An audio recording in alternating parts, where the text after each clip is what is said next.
everybody back to spring 2011.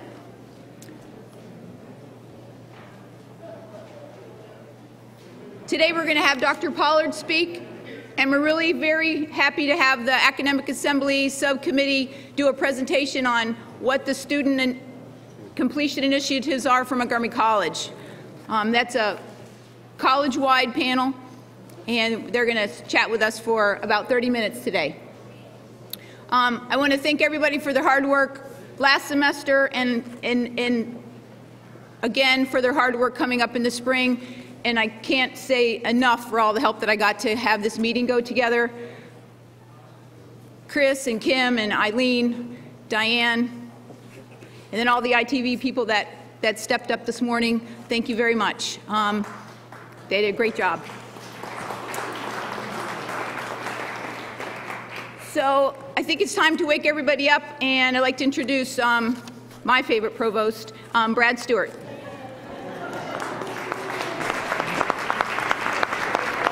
Thank you, Robin. That S-check is in the mail. Good morning, everyone, and welcome to Takoma Park Silver Spring campus. We arranged for nice weather for you. That little bit of snow that some of you ran into was just a fake. So the roads will be great when you need to get back to your campuses. We really appreciate you making the long trip down here to our beautiful new Cultural Arts Center. Isn't the place gorgeous? There's a tradition at Montgomery College at opening meetings for the host provost to make some sort of a presentation that sets the stage for the morning. And those presentations usually have centered around a quote by a famous literary figure, Shakespeare, Jane Austen, etc. Now, those of you who know me are laughing already. That's probably not the case here. I think I found something a little more postmodern and a little more appropriate, and something that will get us a little bit more fired up for what Robin said will be a wonderful program this morning. So here's that postmodern philosopher Mick Jagger and the rest of his crew.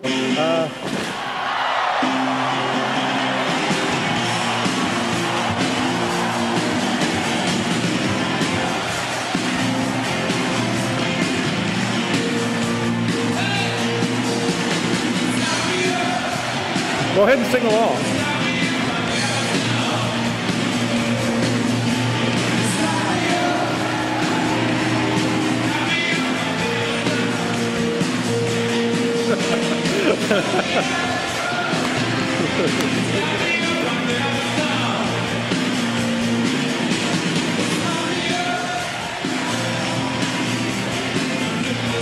Yeah, this is pretty scary. This is 15 years ago and they look this bad already.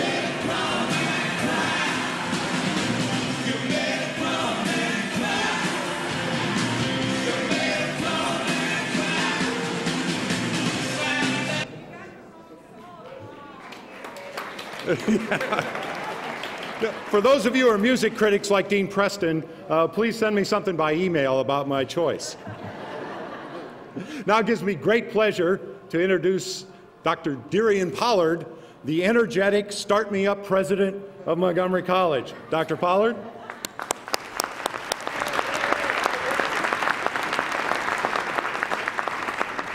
Good morning, everyone. Good morning. How are you all doing today? Good. I feel real pumped up about that. You know, we had the Dancing Man in August, and now we have Mick Jagger this time, so that's pretty exciting. I am delighted to be here today, and I hope each of you are as well. I think it's a very special moment in a college history and culture when we come together and to hear, particularly today, from our colleagues talking about a significant initiative that's happening within our organization, but then also what's happening nationally. I have a few comments, and I first want to thank Brad and the wonderful people here at our Takoma Park Silver Spring campus for being phenomenal hosts today. Would you all agree with that so far?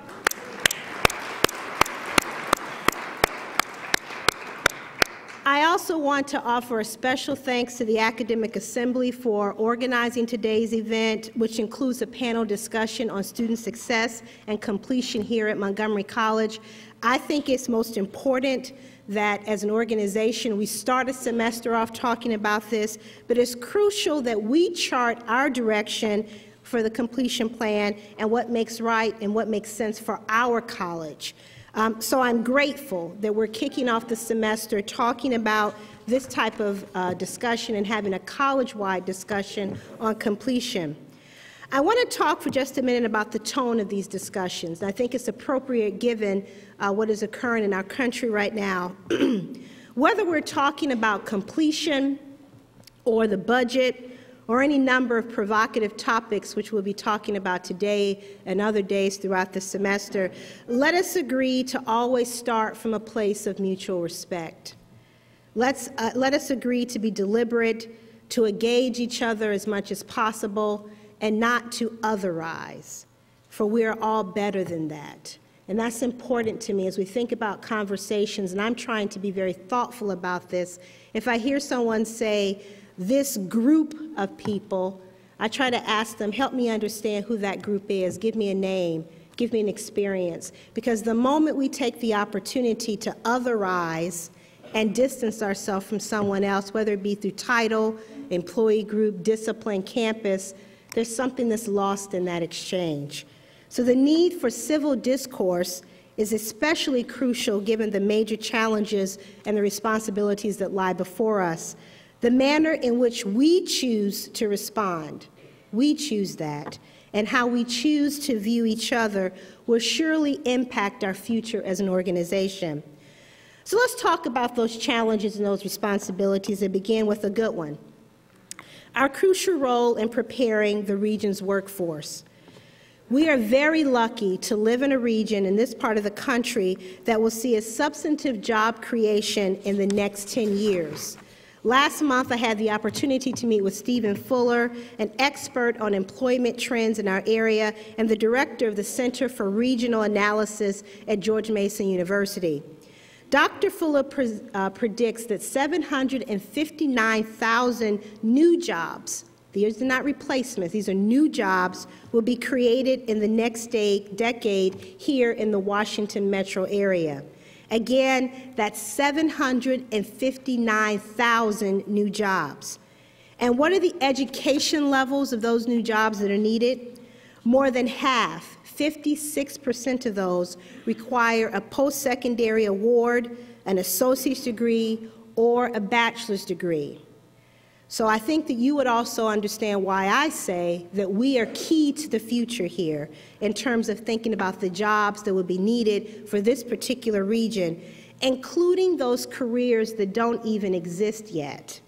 Community colleges must lead the way, not only because we provide access and affordability, but because we are the most flexible, the most agile, and we're most able to respond to the workforce-driven curricula that's needed in the new economy and the transfer education that will transport us to the next decade. And if we don't fulfill our mission and help prepare these skilled workforce, what would be the reality then? Well, job growth without skilled and qualified employees to fill these jobs means a stagnant economy at best. And while this innovation economy certainly needs more STEM graduates, every employer will tell you they also need critical thinkers, team players, and good communicators. They need the ongoing skills training that occurs in our WDCE area, and all of us here have a role to play in the growing region's economy. But at the same time, I'll be very candid with you, we face some challenges. Our elected officials have warned that everyone will feel the impact of declining revenues and ongoing budget shortfalls. This means greater pressure to be more efficient and effective as an organization. Vision, outcomes, and accountability are all the key watchwords that we'll be hearing from our local policymakers. And as you know this well, there is also a national movement to improve college completion rates. The U.S. has fallen from 1st to 12th in its share of young adults aged 25 to 34 with post-secondary degrees. In response, Maryland community colleges have signed the Promise to Act, a pledge to increase the number of degrees awarded by nearly 2/3 by the year 2025. 2/3 by the year 2025. Now, what does this mean for Montgomery College?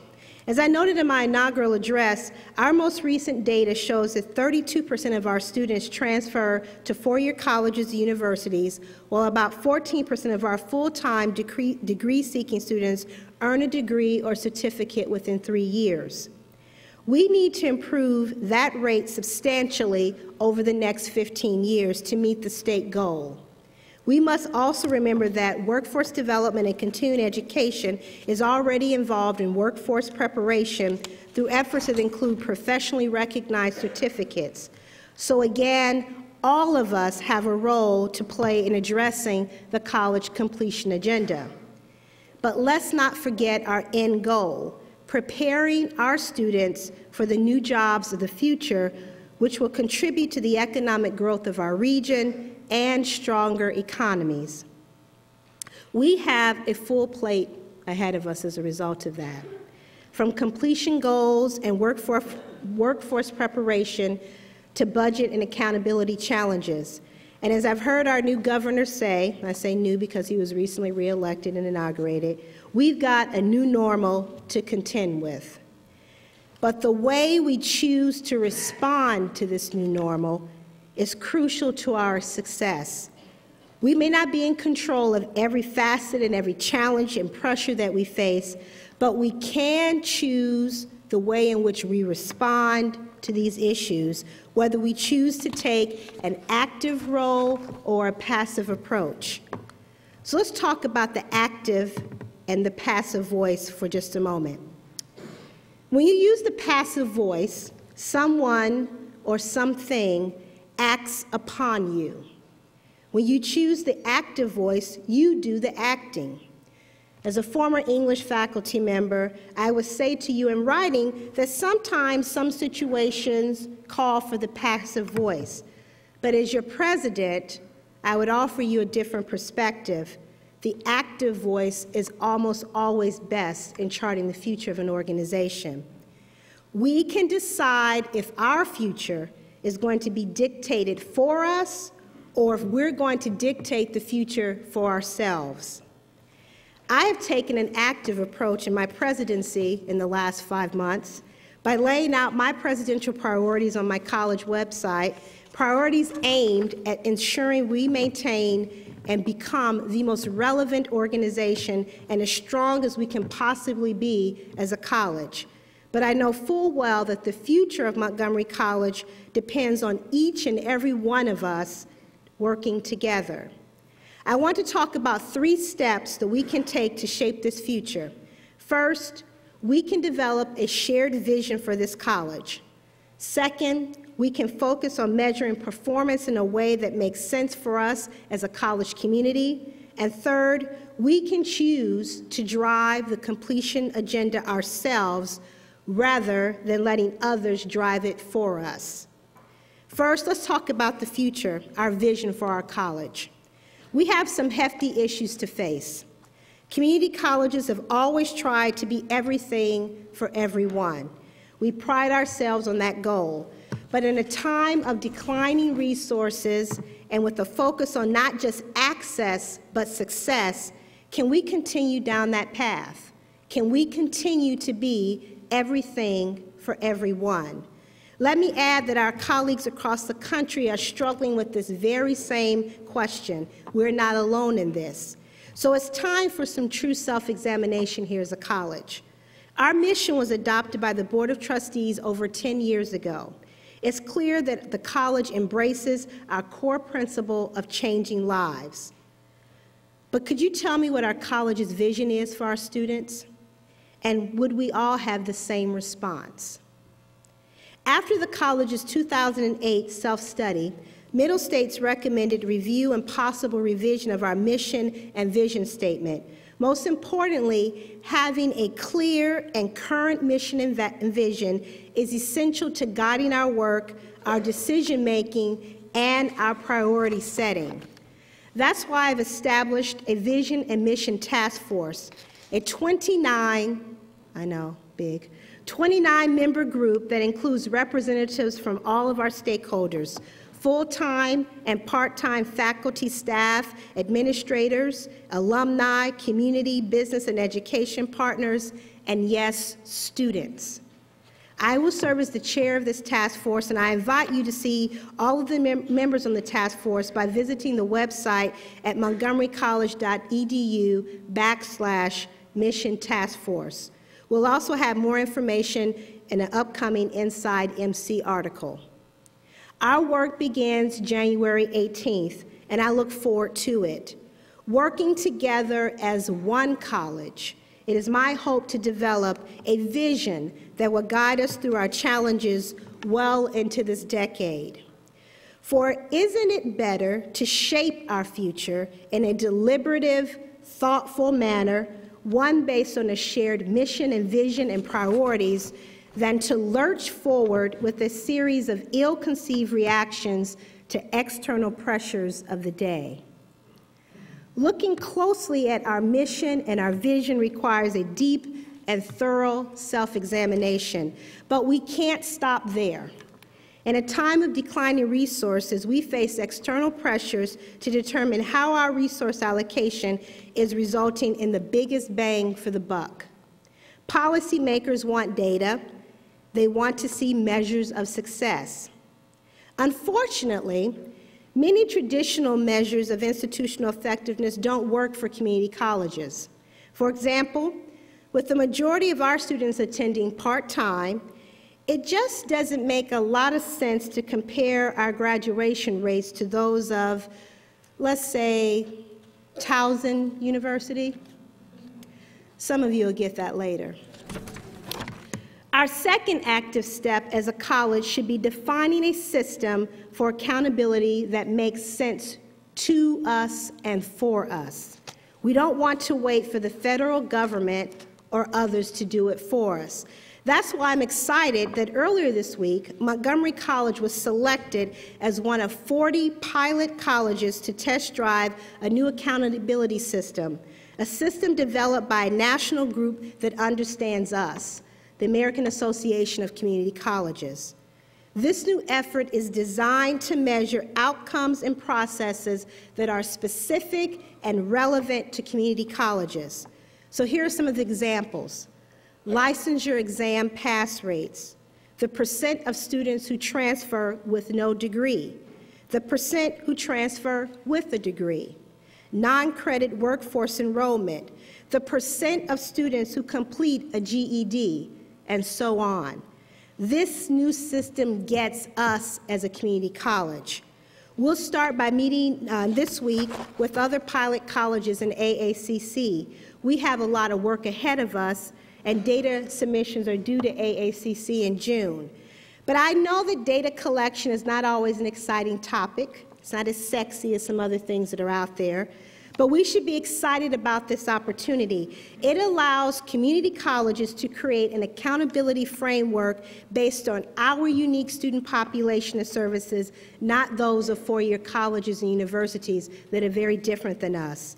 As a result, we'll improve our completion strategies, focus our resources, and give our funders and policymakers a clear understanding of our needs and our effectiveness as an institution. Third, and finally, let me talk about completion strategies. As I said earlier, I'm excited about the upcoming panel on student success at Montgomery College. No one, not the Lumina Foundation, the Gates Foundation, the Department of Education, nor the COMPETE program, know Montgomery College students better than our faculty and staff. You should drive completion at Montgomery College. I have said that over and over again, and I'm committed to that. Just look at the inspirational and courageous work of our colleagues who are redesigning our developmental math program. To those hard at work on this effort, and to all of you, I want to make one thing very clear. Failure is an option.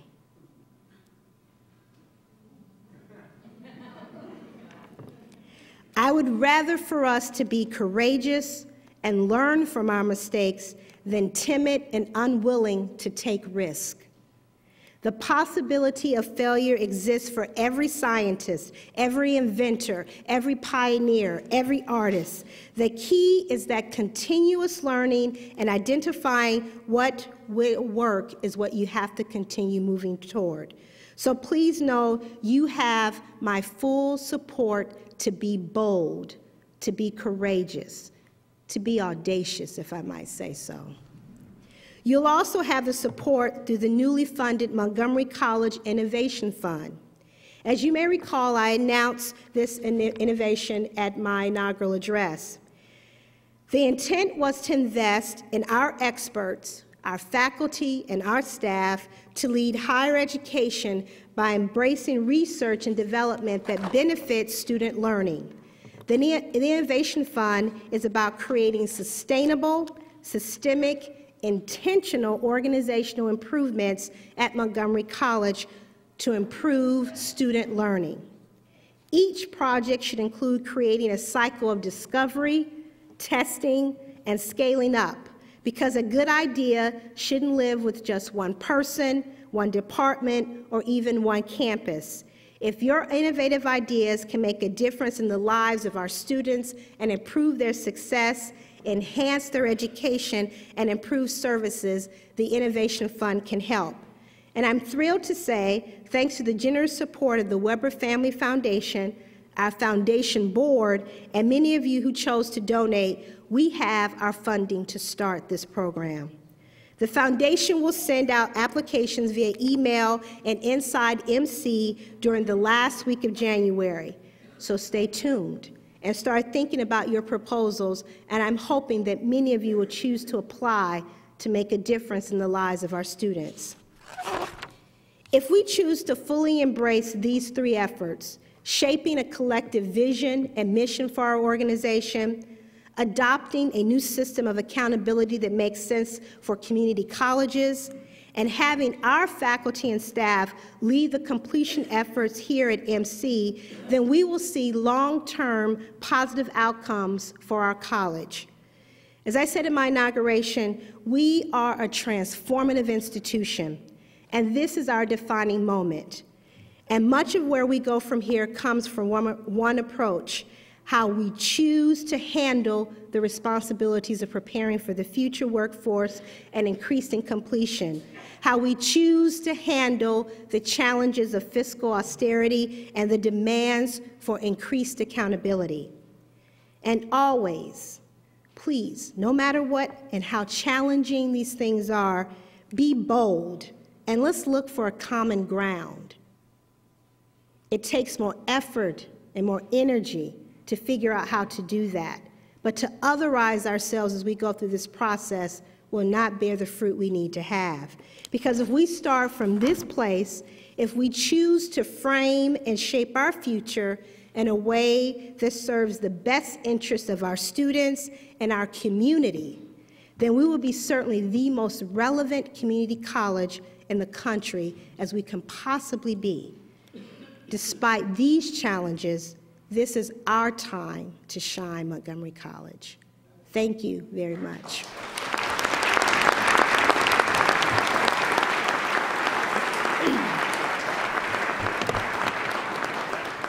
I'm delighted to turn the stage over to our colleagues who are going to talk about completion at Montgomery College. And I am assuming I'm turning over to you, Carolyn? Very good. Thank you.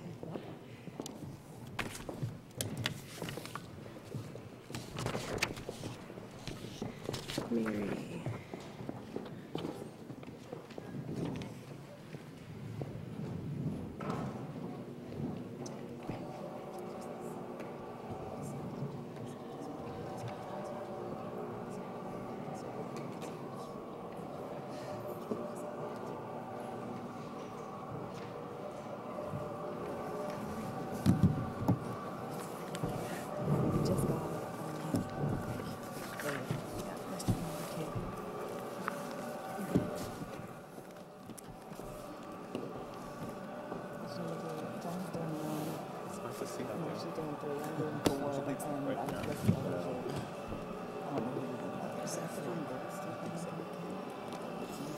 Good morning, everyone. Good morning. My name's Carolyn Terry. I'm the Dean for Humanities at the Rockville campus. I'm a member of the Academic Assembly and a former English faculty member from the Rockville campus many years ago. And we're here today because back in the beginning of the fall semester, when the completion idea was introduced, Dr. Pollard and Paula Matusky and Robin Flannery, as chair of the Academic Assembly, asked that we gather a subcommittee on the completion agenda. What you'll see, I'm going to bring my PowerPoint up, is that we have gathered together a group of individuals from across the college who have represented different constituencies that are represented within the Academic Assembly. We have brought in some staff members. We are looking to expand our committee with some student members, so if you do know some students who might be interested in joining our conversation, we'd be very, very grateful if you could send those names to us.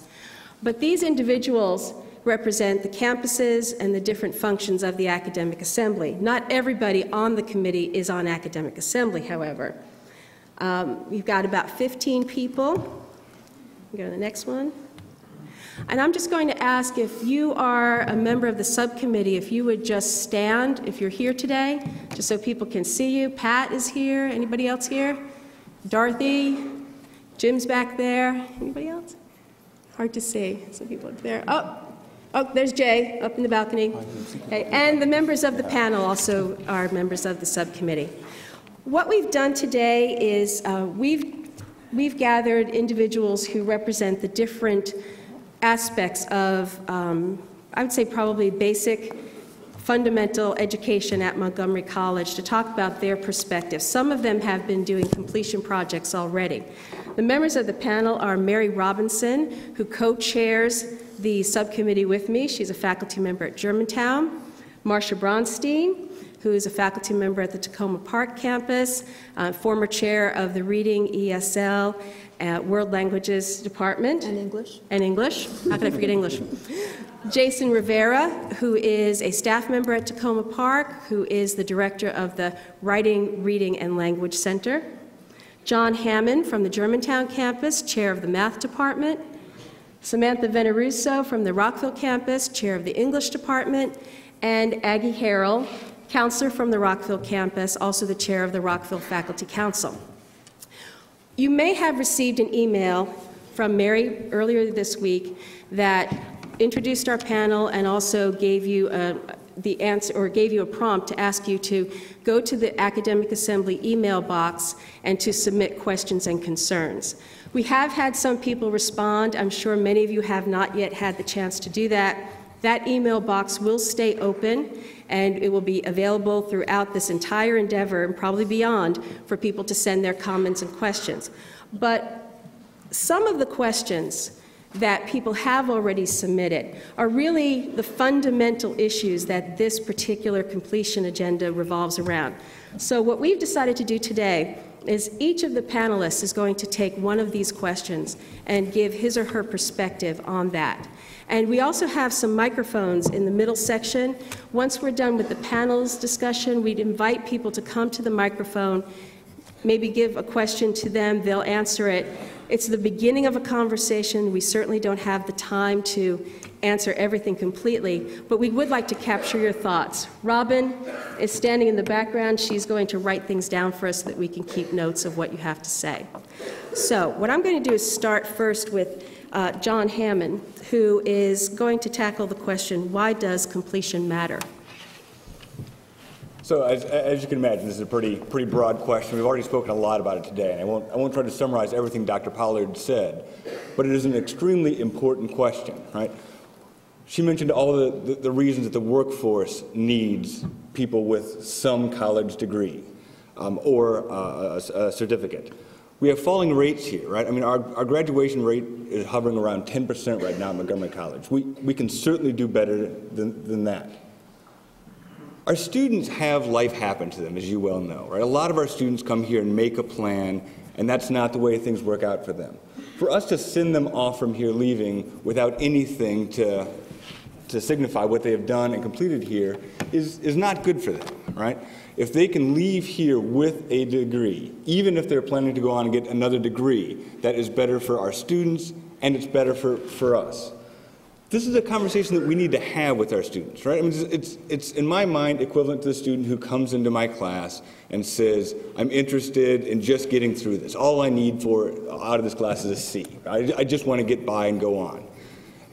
And that's reason to spark a conversation with me, right? That is not okay with me. I talk to that student. I say, look, having goals set at that minimum level is not good for you. It's not good for what you can achieve and prove to everyone that you can achieve. These sorts of completion questions have to start at that level, have to start with you and me and all of us having these conversations one-on-one with students about what completion means to them and what it can gain for them. We've started some publicity with this already. We sent out a flyer at the end of last semester, listing out 5 reasons that completion matters to our students. Right? We'll continue with those sort of publicity advertisements, where we can get students and faculty to understand how important the completion agenda is. Thanks, John. Okay, Aggie, you've got the second question. How are, or maybe how should, students' goals be taken into account in measuring success? I think this is one of our most difficult challenges, partly because if you look at any of the research on the millennial generation, you find that many of them are deficit in how to develop their own goals. So they come to us not knowing how to make decisions, not being able to critically think and go through that whole process. And they have multiple goals. They have goals of transferring. They have goals of just getting enough English to get a job. They have goals of maybe just getting through their first semester. So one of the main things that I think it's challenging us is how to capture these students and make a connection with them so that we can first help them define what their individual goal is, and then once they define it, help them achieve it and then find some way to measure it. Those are 3 really hard tasks that we have to do. I want to ask a question of you. How many of you have seen the advising syllabus or even know what that is? Okay, we've got like 1 person. 2. Okay, there are 2. Okay, well, if you go on the internet and go on our website and you pull in advising syllabus, you will be sent to the student development page where you will find a whole thing about what is advising, what is developmental advising, and it includes things such as how do you make a goal? How do you get there? What kinds of things you should be doing? It also then has a button that refers you to a page on what students should do by 13 credits, by 30 credits, by 45. But we don't use that. I didn't make it up, but some of my colleagues did, and it is an excellent piece of information to share with our students. So for me, completion is more about persistence, because I come from a student development background, and I'm more interested in how students are developing emotionally, socially at this age, how they are learning the skills of deciding on goals, then learning how to complete their goals, because that's a life skill that they're going to need. And so I think it's very important that we infuse the skills that they need in doing those things in our classes, and that's where you can help. Be aware of what you find and ask your students, how many credits do you have, especially those of you who teach first-year classes. Have you seen an advisor? Have you made a connection with somebody? Have you thought about what major? For us in student development, it's how can we capture these undecided students, who are a whole lot of them, and help them through that process, and we need your help to doing that. Thanks, Aggie. Marcia, will this focus, this is a concern I think of many people, will this focus on completion lead to lowering academic standards? And I'm glad to be answering this question, Carolyn, because as many people in the room know, and all of my thousands of students know, I have very high standards. I'm a hard teacher, And and when I was chair and as Learning Communities Coordinator, I asked a lot of people. I wouldn't be here if I didn't believe that this will not, that if we maintain our existing high standards, build on what we have, as well as build upon the tacit understanding we have of audacious, as Dr. Pollard said, audacious things we're already doing, then this program will, be wonderful for us. Working on completion will be the capping of what we're already doing. Here's an example of how completion does not lower standards. This is a finding of a research study by the Institutional Research Committee of the 16 Maryland community colleges, a study as recent as November when I heard it. Developmental completers graduate at virtually the same rate as college-ready students. What does that mean? That anybody who places into developmental and completes whatever they've been prescribed graduates, it's 1% lower than students who come into school at the college level. So what does that show us? That tells us that the developmental program works if it's completed. Once students are in the mainstream with, going according to the standards of everybody else, they succeed. A second point that I want to mention with this, something else that's part of I want to go back to developmental. Our task then is to get developmental students to complete. Another finding about developmental is that, and this is a national study by the Teachers College at Columbia, developmental study, that predictably the lower students enter, the more levels, the more developmental levels students have to complete before they can enter college level classes, the less likely they are to graduate. We need to have a goal. We need to target our lower level developmental students. We need to work on helping them complete, because once they get there, once they complete, then they'll be good. A second aspect of the completion agenda that I think is wonderful is something called, and it's not spacey, but it's called the blurring of distinctions. Okay, and what that means is something that we already know, but how many of us operate according to it? And that is, there is not a bright line between developmental level and college, between a student who we categorize as developmental and one who we categorize as college level. One thing that means is that we need to invest. One thing that means is that students at the college level, 101 level students, are at risk almost as much as developmental students are. We can't assume that they're college ready, and we need to marshal all of the support, the wonderful labs and centers, academic centers that we have here at Montgomery College, our wonderful counselors and advisors, all of our best practices as teachers, in order to enable those students to succeed as well. So blurring of distinctions is very resonant to me, and that certainly has nothing to do with lowering of standards. Third, just one more thing. One quick one. One quick one. I knew I'd have to do that with Marcia. Incredible thing. Another incredible thing is something called the part-time, full-time effect. Part-time students succeed at a much lower rate than full-time students do.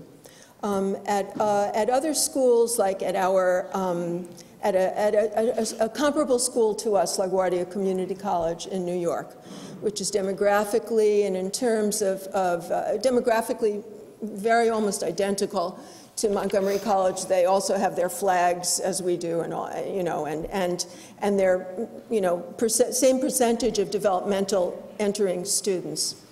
The difference is that they have many more full-time students than we do, because when students come in, they're given a package. And that's another aspect of the completion agenda that, you know, an academic package, why don't you do this? And so advising and scheduling and urging students towards serious full-time work is another aspect of the completion agenda that has nothing to do with lowering of standards. Thank you. Thanks, Marcia. Okay, Samantha, you've got a good one. How does completion fit within the full community college mission? You know, I think one of the things about Montgomery College that's true of community colleges in general is that we tend to focus on our individual student and our individual students' experiences, and we celebrate those, and we're excited by those. Each student that we see that does something fabulous, we just feel so gratified, and we're very concerned about each of them. And I think some of the suspicion that we've heard about the completion agenda is, but it doesn't measure all of our individual students because they all have so many different goals. For me, the completion agenda is an opportunity for us to balance that sort of individualistic look at things, to come out and look at everything programmatically, to step out of our disciplines, to step out of our individual classes, and to look at our students more holistically and look at their experiences at the college holistically and try to smooth their way to completion and to encourage them to stretch beyond maybe the goals that they had when they first came in or the imagined idea they had of themselves when they first came into school. But it requires us to step beyond ourselves, and I think that's a really important challenge and opportunity. And so I think that fits within our mission really, really well. It's what we should be doing, because what we're doing is providing opportunities, and this is going to increase the opportunities that we can provide for our students. It's going to help them stretch beyond their own boundaries as well. So. Great. Thank you. Jason, does success mean graduation only? So I think the easy answer to that question is no. Okay, we're done. No. But there are quite a few things that we should consider when we're thinking about what success means. And I think Dr. Pollard alluded to that when she was talking about what our vision is for our students. And so many people who know me and who work with me know that I'm really collaborative. And I think that that's the approach we need to take here in terms of defining what success is. A collaborative approach, working with the students and the staff and faculty and figuring out what success means to the student. That doesn't mean that as an institution we shouldn't have benchmarks and markers of success, but we need to figure out how to have a dialogue to bring that in alignment so that our definitions of success match with what the students' definitions of success are. Graduation is one of those things, but there's also transfer. There are certificate programs. Some students are just coming in to develop, to do professional development so they can move up and advance professionally. So understanding what that is and opening up the dialogue for what that looks like, not only from our perspective, but from the students' perspective as well, I think is critical. And I think that's one of the bigger pieces of this whole completion agenda conversation. Okay, thanks. Okay, Mary, as co-chair, you get to answer the big question. Okay, what will completion mean for Montgomery College? Good morning. Completion for Montgomery College will mean what we're already doing, and that is promoting student success, enhancing student success and students for our students at our institution. The voluntary framework is one example of giving us an opportunity to measure college readiness, also measure our students' progress, but what is most important is to measure our student learning outcomes. Students that graduate with an AA degree, students that transfer to a four-year institution, as well as students that are continually making academic progress toward a degree. So the bottom line and the theme is we're really promoting student success. Completion for Montgomery College means that this is not just an opportunity for faculty, but this is a college-wide opportunity to change processes and rethink systems. Linking completion to our strategic plan, our mission, already offers us an opportunity to promote completion. I think we're doing an excellent job at that. New approaches to advising. We'll have to bring in scheduling. So this is just one of the beginning foundations of how we will look at completion to continue to promote student success for our students at Montgomery College. Great, thanks. Okay, these are big questions, and we had 2 minutes each to respond. So it's the start of a conversation. However, we've got about 10 minutes or so in our program to give the podium over to you, for you to ask questions of the panelists, and to let us know things that maybe we haven't considered or things that we should consider in our work this next semester. There are microphones up there, and since this is being broadcast, I'd ask that people go to the microphones. They're up there at the top of the stairs, so that you can be heard and recorded. So, Bill? Yeah, Bill Talbot, Accounting, Rockville. I'm just wondering if you're able to measure success for students that may be coming back just to take 1 or 2 courses. Specifically in accounting, we have students that have 4-year degrees that just need 1 course or 2 courses, or if they need more, they can get an accounting certificate. But a lot of times, we just have maybe 1 or 2 courses that are needed. And have you considered measuring success for that type of a student? If you have, I'd be open to what you guys have talked about. We will be able to capture that data, again, by being involved in the framework, which is actually data-driven.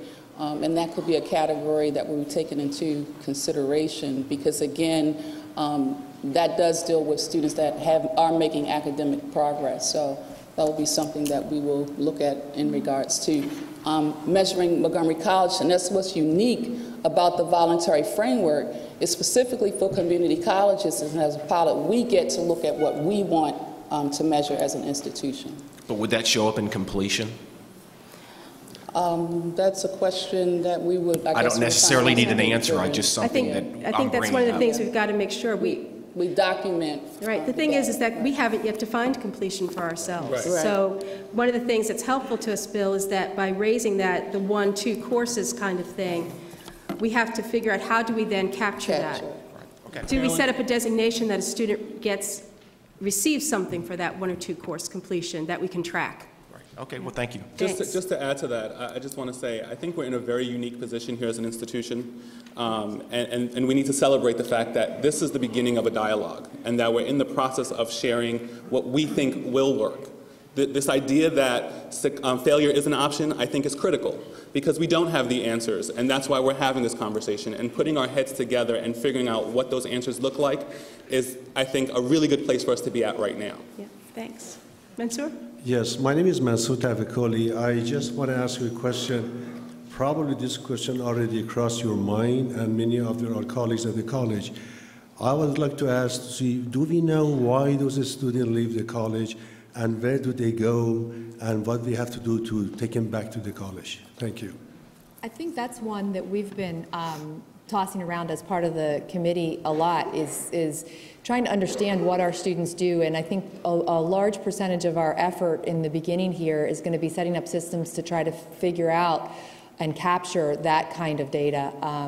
We're talking about having student forums and talking to both current students and students who have graduated or have left, and capturing some of that information.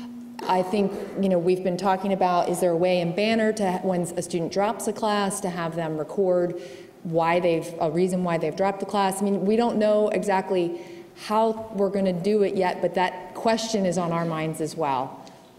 Thank you. Thanks. And in looking at the systems, what Samantha was referring to was that we used to, when students dropped, they had to identify the reason why they were dropping. And we no longer capture that information at all. And that is vital to completion, that we look at trends in why students are dropping classes or why they're persisting in classes. Rick. I'm Rick Penn from Rockville Math. I made a note of one of the comments made that we need our definition of success, we need to make sure that matches our students' definition of success. And that really was similar to some earlier comments made in terms of how we need to decide what our models of success are and work with the students in setting their goals. And the two perspectives from the college and from the students are very important, but one thing I didn't hear mentioned was any external considerations of success. And if I'm not mistaken, this whole initiative was externally driven, at least initially. So my question is, are there outside benchmarks, other people's ideas of success that we have to be aware of as we're doing all this? I don't have the impression it's entirely up to us, or am I wrong? Just to respond to that, I just want to clarify that aligning our definitions of success doesn't necessarily always mean that they match. And so we have to sort of honor that. I think the institution's perspective on what success looks like will include what those external factors are. We will have to include those in what those factors are as an institution. And it also means that we've been going back and forth about how we can become more active at the state level so that other areas of success that are important to us and are important to students are given more credence at the state and national level. Because we are an anomaly with respect to other institutions that are more driven by tech programs and things like that. I think that's an important point. Thank you. Thanks. Maria? Maria Donahue, English, Takoma Park. A suggestion that we don't wait for another 6 months when we come back in the fall to talk about this again. I think it's a wonderful beginning, and you have said it is a beginning, but you all, and you can ask for our help in suggesting ways that we can get together, maybe a Saturday morning meeting for anybody who's interested in continuing this discussion sometime before next semester. So we all keep that in mind. I love the idea of graduation. I'm a firm believer. I made my nephew graduate from Montgomery College before he transferred to the University of Maryland. And I think we need to talk about ways we can all do this more often than maybe seems likely to most people, but I'm one who thinks we can talk more often about that. Thank you. Thank you. Thanks. May I say Yes. something? Carol? Yes. That I would suggest that we go through faculty councils with that, because that is a very good way of getting conversations started. At the Rockville campus, we've discussed having a completion week in early February at a time when we've all been settled, but we're not yet in midterms, to have brown bag discussions in the cafeteria. I think what we need is informal discussions where we can get your ideas, your concerns, and bring them back to the group. So that will be happening at Rockville, and I'm sure the other faculty councils would be open to that. And I know there's great interest in the well. Staff Senate as well to keep that conversation going too. Yes. My name is Beatrice Lauman, and I'm from the Germantown campus. I have a question about the next steps. Given what Dr. Pollard had said about not lurching ahead but proceeding deliberately, coming from a research background, I wonder if there's a plan to figure out what is affecting completion rates. In addition to looking at the literature that's out there, as you brought up, there are factors that are unique to Montgomery College, perhaps the part-time, full-time distinction, the emphasis perhaps on developmental students. So I was just curious what is in place to do research on what is affecting completion rates. Some of the next steps will include documenting completion college-wide and by departments. For an example, looking at how scheduling is promoting college completion, looking at advising as it relates to completion. How are we marketing the awareness of college completion? So it definitely is a college-wide effort that seems right now extremely broad. Mm-hmm. And again, today gives us an opportunity to take that first step of identifying what this means for Montgomery College as an institution, and then where do we go from here. We will be having, and Carolyn will talk about that, another meeting in February 1, and then a suggestion of brown bags, and then as well as looking at completion college-wide by having a week of that. Sounds like an innovation project is what Dr. Pollard just said. Sounds good. Randy. Hi, I'm Randy Steiner. I'm coordinator of the architecture program, and I'm surprised I haven't heard anybody yet from the career programs here at Montgomery College. But I wanted to say something which is, I think, very successful for our career programs. We have, I know in my own program, I'm advisor to anyone who's an architecture major, and if they don't, and they come in unsure of what this is all about, and they end up getting a camaraderie of friends, taking classes together, and graduating. If it takes them 5 years, they still have this sense of completion that you've talked about. And I'm thinking, well, why is that work? Well, I think one reason is they have an advisor, and they know that she's there, and she's not going away, and she might follow them, and she's in the hallway. So they have a personal contact, which is what many of us had in college or maybe graduate school. Second of all, is I have on my computer a sheet that I keep for every major. These are all the things you need. These are the semesters that are offered. And when I first meet them, I say, let's come up with a plan. And I give them a copy. I don't give them a file. They have to come back and see me. And the relief they feel many times when they've started is, wow, somebody's going to help me figure out how to get out of here. I don't know if that's the way to put it. Not that word. All right, okay. With something in my hand. And the last thing is I find that the students, even if they weren't as sure what their major was, once they kind of lock into it, it's very comforting for them to know that there's some place they're going, even if they don't end up in an architecture major. So from that point of view, and I think many of us in the career programs have seen that happen, how about we do something like have English majors and a math major and a sociology major? And even though that major only might include, you need to take 5 sociology classes and then a bunch of gen eds and some electives, I think the sense of completion in some focus is much more mature and much more respectful of our students than the concept of just encouraging a general education, general studies major. I think they kind of come in wandering and they end up wandering. And I would suggest that we look into the idea of any majors of all our different departments. I know many faculty members have said to me, wow, Randy, you see your students over and over again. I have a math student, I got 40 math kids. I see, I never see them again. And it is very rewarding to see the students back and forth. And even if it's a small thing like you're a math major and you only had to take 3-4 math classes, they still feel as though you're their person they can talk to. So that's all I have to say. Thanks.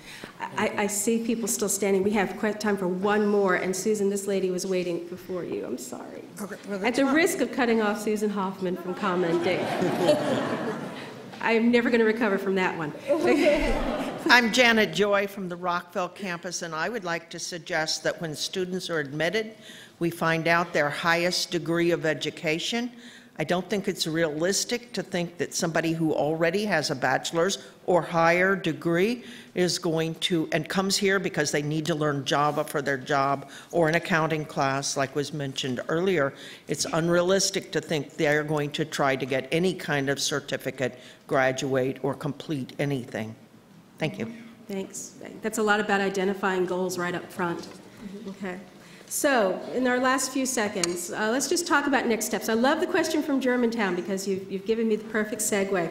Next steps. First of all, we need to learn so much more. We have so much to learn, and there's so much out there. I'm going to show you something in a few seconds that the librarians have put together for the college community that I'm so excited about that will help us learn more about this topic. Aggie has already mentioned the campus brown bag discussions. We are challenging the staff senate. We are challenging every member of our subcommittee who represents a constituency to take this conversation to that constituency, to start the conversations on the campuses, to start them in Manatee and OITB and Goody Drive, wherever people, WDCE, wherever people are working with students at Montgomery College, which should be everywhere, and talk about what completion means for that group, for that particular set of students that they work with. We also will be having a subcommittee meeting. Our next one is February 1st. It's at 4 p.m. right after the next Academic Assembly meeting in the Board of Trustees conference room. We invite anyone who wants to come and sit in and contribute to the conversation, because our conversation this next meeting is going to be, how do we now keep the conversations moving? How do we set the fora on the different campuses and in the different work sites to get people to talk about this and help us start defining and setting limits on what completion is going to mean for us. But I want to show you this really cool thing, if I can get my mouse.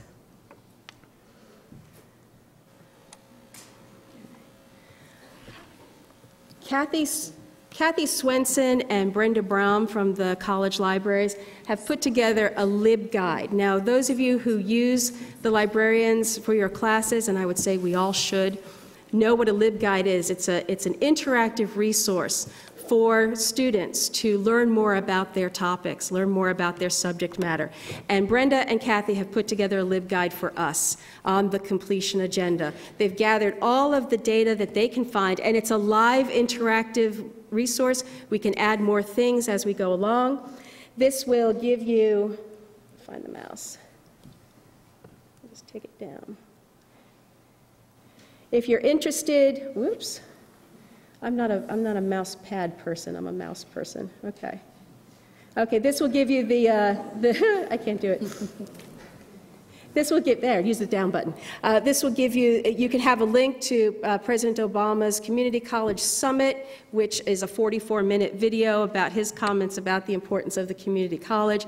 There will be another electronic virtual summit that will be coming up this spring, and there will be many more announcements about that where people can participate around the country. You can also see the membership of the committee. You can get to our email addresses.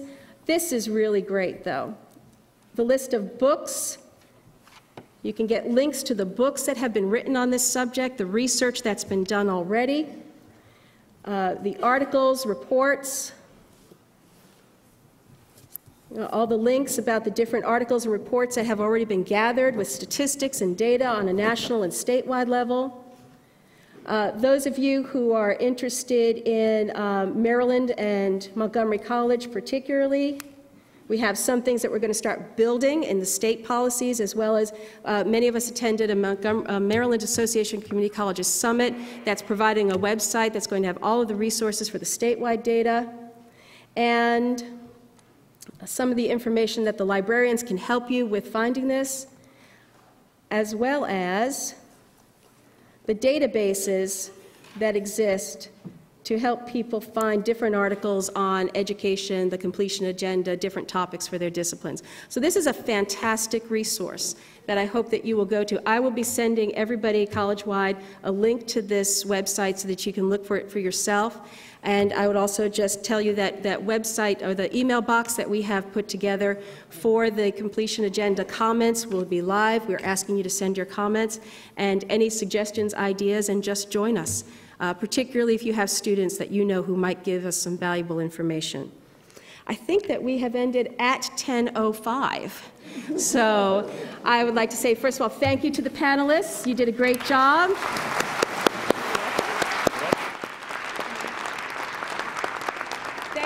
Everybody who helped put this panel together, particularly the librarians for doing this LibGuide. I'm so excited about it, and thank you all. So I think the next thing on the agenda is the faculty meeting. And don't forget, there's 2 lunch sites here and at the K. Fritz building where you can buy your lunch. Staff is going to CU 208, and SEIU is CF 101, and full-time faculty is in this room. Thank you.